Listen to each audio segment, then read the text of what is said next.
Mas, ini terkait dengan konsep manunggal. Apakah orang bisa meninggal itu terjadi ketika manusia sudah mati atau ketika manusia masih hidup di dunia itu bisa meninggal? Ya, ini saya kembalikan pada konsep manunggaling kaluan Gusti. Iya. Sebenarnya Tuhan, dari esensi Tuhan itu sudah manunggal, sudah ada di dalam diri kita. Nah, arti manunggaling kaluan Gusti itu yang dimanunggalkan adalah pikiran kita. Yang dimanunggalkan adalah rasa kita. Yang dimanunggalkan adalah karsa kita. Begitu. Bagaimana memanunggalkan pikiran kita, cipta kita? Ya saya bilang tadi.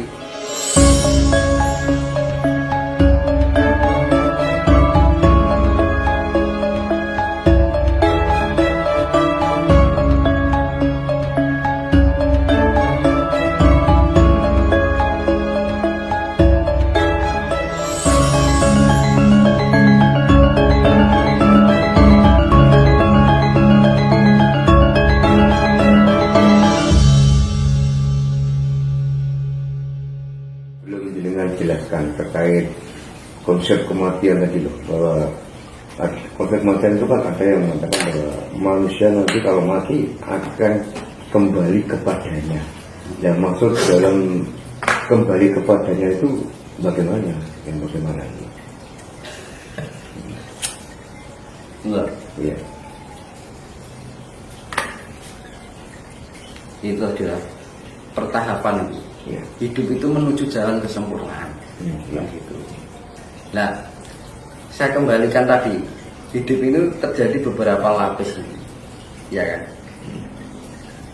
Ketika kita bisa memahami esensi ini, memahami dari beberapa lapis ini, dari kulit, yang namanya raga ini, daging ini, terus darah, sampai ke sel, ya sel itu darah itu tadi sampai ke ion, sampai ke atom, sampai ke kuark antikuark, sampai bahkan ke boson. Nah, kalau kita sudah mencapai boson ini, kita akan manunggal, cahaya kita akan sesama.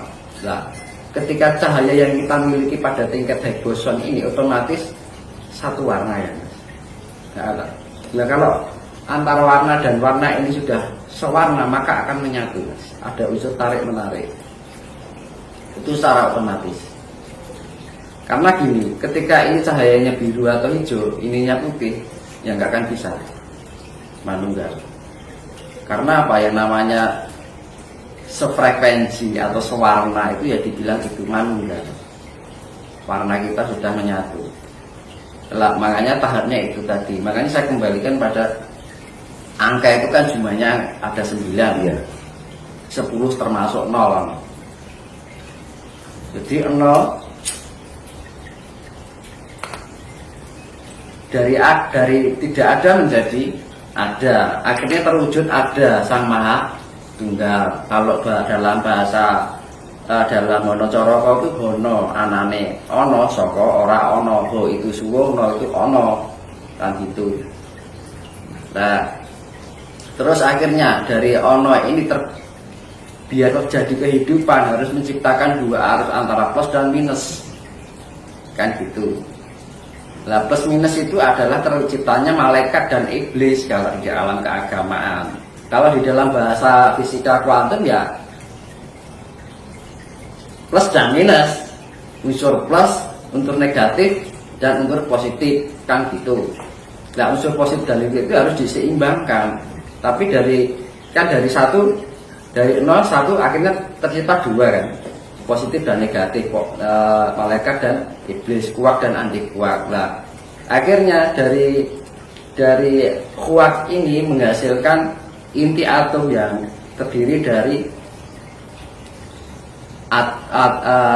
dari proton dan neutron. Nah, dalam proton dan neutron ini terbungkus dalam satu bungkusan yang namanya nukleus. Nah, dan nukleus ini terselubungi oleh suhu yang ada pengaruh dari anti kuark yang namanya iblis yang sifatnya kan panas, ya kan. Nah, akhirnya memberikan hawa, diselimuti hawa. Nah, dari inti atom yang di dalam nukleus ini adalah proton dan neutron. Proton itu adalah muatan positif, neutron itu adalah muatan ya netral, no muatan gitu kan. Nah, ini ada terselubung oleh suhu hawa yang terbentuk yang namanya elektron yang sifatnya minus, ya kan. Dan dari semua terselubung ini terbentuk atom. Gitu. Nah, namanya proton, neutron, elektron. Nah, dia dinamakan proton ini unsur positif ya, itu yang dinamakan Adam. Proton itu Adam itu sendiri. Nah, suhu ini adalah hawa. Itu adalah suhu panas. Nah, yang neutron itu sifatnya adalah ini manifestasi dari sifat Tuhan. Jadi keberadaan Tuhan itu selalu mendampingi setiap partikel yang ada, kan gitu. Nah, ini harus menemukan jati dirinya. Makanya di dalam pewayangan Adam dengan Hawa itu kan bertengkar ditanya, eyel-eyelan, berantem.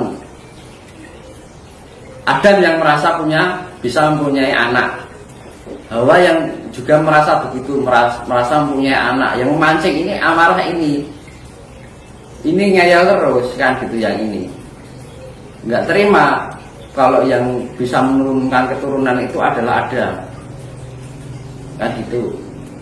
Nah, akhirnya ini memancing amarah, akhirnya terjadi panas gitu mas, antara itu kan proton terjadi panas. Lah akhirnya apa, yang neutron ini terlepas keluar gitu. Nah, keluar di dalam pewayangan yang namanya Tirta Amarta, yang neutron dinamakan Tirta Amarta. Akhirnya untuk membuktikan siapa yang akan mempunyai, yang bisa menurunkan keturunan, bahwa itu adalah Adam atau proton itu sendiri yang menghasilkan. Makanya kan di dalam nukleus itu hanya ada proton dan neutron. Nah, Hawa itu sifatnya hanya sebagai suhu untuk mematangkan nasi. Berarti wong gampangannya wong goreng dok itu dimatengke kan gitu, hanya menggunakan panas untuk mematangkan itu. Nah, akhirnya apa, di dalam pewayangan itu Adam itu akhirnya gini, ya udah nanti ini membuktikan kalau saya sebagai laki-laki yang bisa menurunkan keturunan. Akhirnya apa, yang namanya Adam itu mempunyai Tirta Amarta yang keluar dari tubuhnya. Kan satu tubuh itu kan, dari sama proton dan neutron itu kan satu tubuh dalam bentuk nukleus ya. Akhirnya apa, di dalam pewayangan itu diturunkan ke Cupu Astagina, Cupu Mane Astagina. Akhirnya Tirta Amarta itu dimasukkan ke Tirta Amarta Cupu Mane Astagina. Akhirnya terwujudlah anak yang disebut Nabisis gitu ceritanya. Akhirnya terbentuk kan Nabisis itu. Nabisis itu atom, bahasa metafisikanya gitu, atom. Nah, Cupu Mane itu disimbolkan kalau di jagat alit ya testis, ya kan? Nah, testis itu kan atom itu akhirnya membentuk sel sperma, kan dulu dong, ayah gitu. Nah, akhirnya terbentuk sel sperma, akhirnya terselubung dengan suhu panas. Akhirnya dengan unsur plus dan minus itu bersatu antara sel sperma dengan sel telur. Dan dari sel ini akan membentukkan wadah. Proses pembentukan sampai 9 bulan kan gitu. Itu kalau jagat alit. Kalau jagat gede, yaitu tadi proton neutron itu satu tubuh. Proton itu ibaratnya ya Adam itu sendiri. Lah, neutron ya dianggap mani itu sendiri. Maka diarani sukmo sejati. Nah, ini manifestasi dari Tuhan yang Tuhan itu selalu mewakili dirinya untuk mendampingi dari setiap partikel ya, dari semua ciptaannya. Itu. Mas. Itu saya. Nah, akhirnya karena panas hawa ini, hawa jenenge wis bawa suhu kan ngono. Elektron panas sifatnya. Akhirnya terjadi ledakan. Der. Ya kan? Dari kan nabisis ya terbentuk. Atom itu akhirnya dari 3 proton, neutron, elektron ini membentuk satu kesatuan yang namanya atom. Ya atom itu nabisis.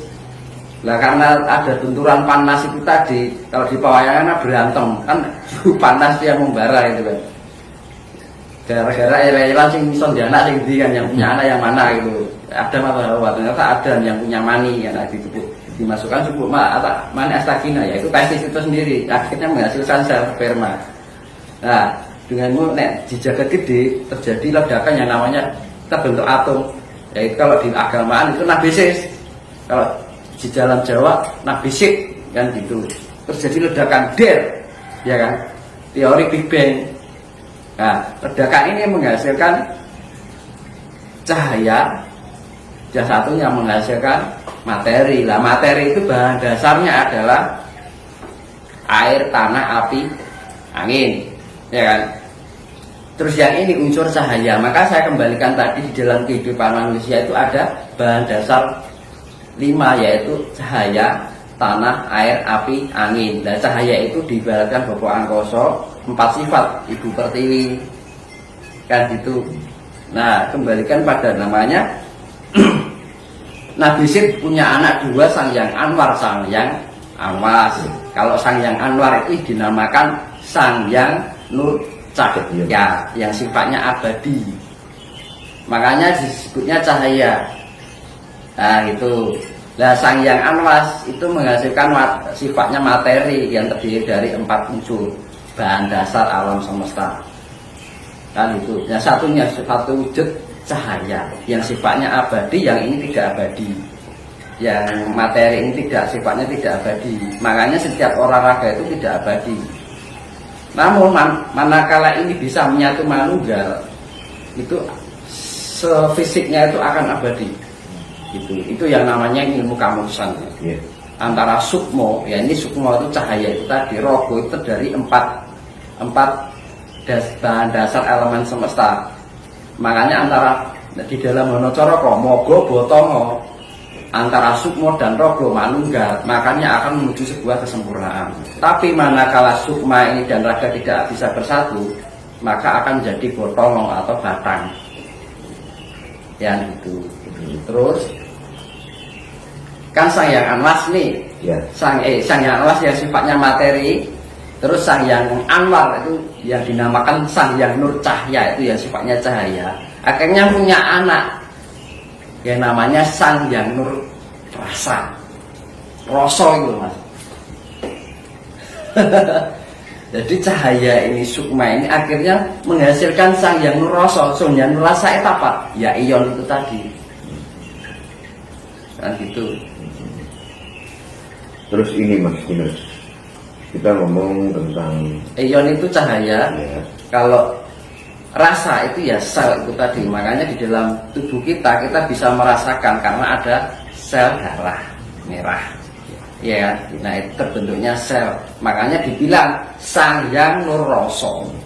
Kan itu. Namanya Nabi Sid punya anak Sang Hyang Nur Anwar yang sifatnya cahaya, atau Sang Hyang Nur Cahya yang sifatnya cahaya itu adalah ion, atau kalau di dalam bahasa modernnya itu ops. Nah, akhirnya dari ion ini terbentuklah sel. Sel itu yang sifatnya bisa untuk merasakan sesuatu. Roh ilmu. Nah itu Sang Hyang Nur Rasa. Kita bisa merasakan rasa. Lah rasa itu kan makanya di dalam indera kita ada 5 indera yang namanya indera perasa, peraba, penglihatan, penciuman, pendengaran. Nah itu karena kita memulai aliran darah. Makanya di setiap area-area mata, area-area telinga, area-area hidung, area-area lidah, terus yang namanya dari 5 indera ini, dari setiap hidung itu pasti sarafnya itu saraf yang sangat sensitif. Makanya ketika kita kena jerawat itu kalau hidung sakit sekali. Karena apa? Di dalam setiap penciuman dari 5 indera itu mengandung saraf yang sangat lembut dan banyak, karena begitu detail untuk merasakan sesuatu. Lidah pun juga, makanya kalau lidah kita lecet sangat sakit sekali. Mata pun juga, mata itu sensitif karena sarafnya sangat lembut sekali untuk merasakan sesuatu, untuk menangkap input kan gitu. Terus telinga juga, sarafnya itu sangat sensitif sekali di dalam gendang telinga ini kan gitu. Dari penglihatan, penciuman, perasa, pendengaran, penglihatan. Nah itu makanya setiap dari 5 indera itu mempunyai saraf yang sangat sensitif. Nah itu karena diliputi darah-darah yang sangat lembut sekali, dan itu berjumlah sangat banyak. Namanya darah itu sifatnya untuk merasakan, makanya disebutlah sanyang nur rasa. Itu. Mas, ini terkait dengan konsep manunggal. Apakah orang bisa meninggal itu terjadi ketika manusia sudah mati, atau ketika manusia masih hidup di dunia itu bisa manunggal? Ya, ini saya kembalikan pada konsep manunggaling kaluan Gusti. Iya. Sebenarnya Tuhan, dari esensi Tuhan itu sudah manunggal, sudah ada di dalam diri kita. Sejak manusia itulah. Nah, makanya saya bilang tadi, di dalam raga ada sel, di dalam sel ada ion, di dalam ion ada atom, di dalam atom ada hydrogen. Apa hydrogen? Quark dan antikuark, di dalam quark antikuark ada hydrogen. Nah ini ya namanya Sang Hyang Maha Tunggal. Berarti di dalam setiap materi tubuh kita kan berarti ada hydrogennya kan. Nah berarti Tuhan sudah ada di dalam diri kita, diwakili dengan sesuatu yang kecil kan gitu, sangat lembut sekali. Lah kenapa orang leluhur kita mengenal Sang Hyang manunggaling kauluan Gusti? Itu artinya itu sebuah siloam. Iya. Jadi yang dimanunggalkan itu bukan kok kita ingin manunggal dengan Tuhan. Kita sudah ada cerminan Tuhan di dalam diri kita yang sangat lembut sekali kan gitu. Dan sekujur tubuh kita itu ada Tuhan yang namanya egoson, karena setiap satu sel pasti ada egoson. Nah makanya seluruh tubuh kita ada unsur yang sangat lembut sekali yang namanya egoson atau partikel Tuhan itu. Nah arti manunggaling kalulan Gusti itu yang dimanunggalkan adalah pikiran kita, yang dimanunggalkan adalah rasa kita, yang dimanunggalkan adalah karsa kita. Begitu. Bagaimana memanunggalkan pikiran kita, cipta kita? Ya saya bilang tadi, chip owning, pikiran yang bening. Makanya segala keadaan, apapun kita punya masalah, kalau kita berpikir dengan bening, maka akan terselesaikan dengan baik tanpa mengedepankan ego dan emosional. Nah, gitu. Nah, terus manunggalkan rasa kita dengan rasa sejati, sejati ning rasa. Tanpa belenggu kesedihan, tanpa belenggu embel-embel, tanpa belenggu kebahagiaan yang sifatnya ilusi. Semua yang ada di dunia 3 dimensi itu penuh dengan ilusi. Nah, gitu. Nah, kalau kita sudah menemukan rasa sejati ini rasa, ya itu sudah manunggal. Yang namanya kita sudah merasakan keberadaan Tuhan. Kalau ini kan lebih ke wujud, kalau ini lebih ke keberadaan. Nah, ketika kita manunggalkan karsa kita agar perilaku kita itu seperti sifat-sifat yang ada yang dimiliki oleh Tuhan. Sifat-sifat yang dimiliki Tuhan adalah kasih. Mas. Kalau orang sudah punya dasar kasih, otomatis dia tidak akan sombong, tidak akan menyakiti apapun, termasuk makhluk hidup, ya kan? Tidak punya sifat arogansi, ya kan? Terus tidak punya sifat adigan-adigu, tidak punya sifat merasa memiliki. Makanya kan di dalam saya tadi bilang, sejatinya orang ana apa-apa sing ana dudu. Sejatinya tidak apa-apa. Nah, yang ada ternyata bukan.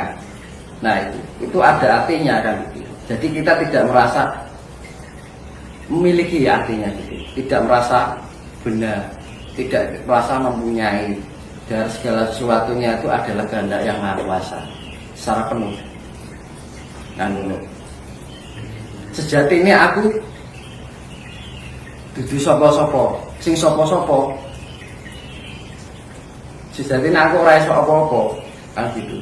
Sing iso apa-apa dudu aku. Dalam arti semua itu atas kuasa Tuhan, bukan kuasa kita. Jadi makanya kita meninggalkan rasa kuasa-kuasa dalam diri kita ini, merasa aku, merasa bisa itu tadi. Kan sejatinya aku ora iso apa-apa. Sing iso apa-apa dudu aku.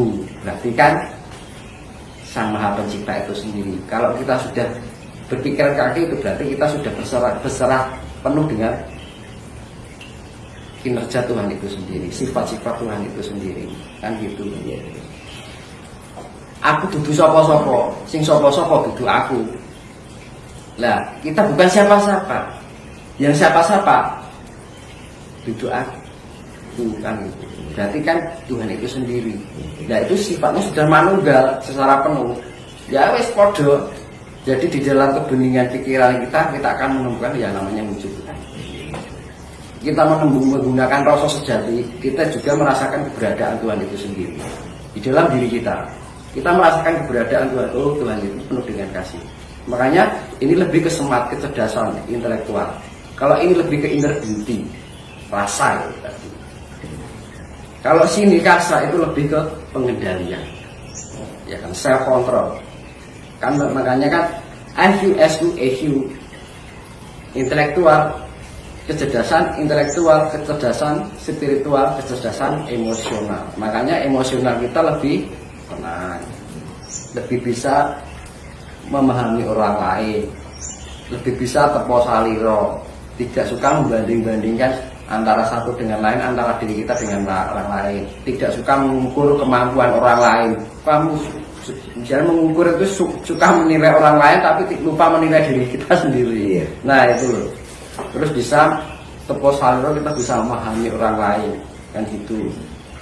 Terus mawas diri, kita bisa memahami diri kita, menganalisa apa yang ada di dalam kita, diri kita, kekurangan kita apa, kelebihan kita apa. Dengan kapasitas yang saya miliki, saya setel dengan perilaku yang bagaimana, kan gitu ya. Terus lebih ke mulat sariro itu ya sudah, bagikan kita bercermin dengan diri kita. Oh, saya itu seperti ini. Jadi cerminan di dalam diri kita. Nah, ketika orang sudah bisa menjalankan itu dari ciptone, rasa sejati, karsa yang suci, maka di situ akan manunggal dengan sifat Tuhan itu sendiri. Makanya konsep yang Nabi memakan luhur itu manunggaling kaulo Gusti itu bukan berarti kita mencari Tuhan. Tuhan sudah ada di dalam diri kita, cuman cipta rasa karsa kita yang dimanunggal.